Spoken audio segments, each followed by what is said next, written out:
We are here gathered as members of the Democratic for the Citizens Party.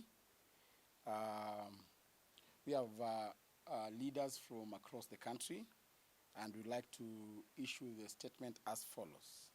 We, the DCP, we wish to address ourselves to the nation of Kenya and the patriotic citizens of our beloved country as follows. Last week, we announced that our party leader, His Excellency Rigathi Gachagua, will return to the nation on Thursday, 21st August at noon from the United States of America. We want to confirm that his return is still as scheduled. We call on the people of Kenya to show up at the Jomo Kenyatta International Airport at 8 a.m. to receive our beloved party leader. We shall have a mother of all peaceful processions upon his arrival.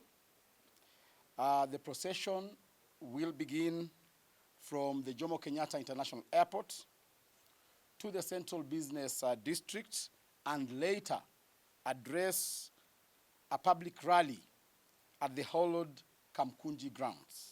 The police are hereby notified to provide security, and they should not dare to demonstrate against the people of Kenya. We have done a letter to the Inspector General notifying him of the said activity.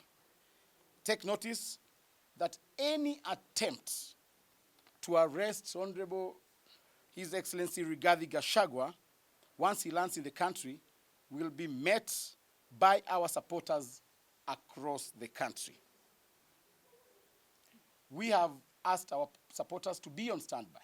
We remember when His Excellency Rigathi Gachagua was impeached, he implored upon his supporters to remain calm and resort to singing.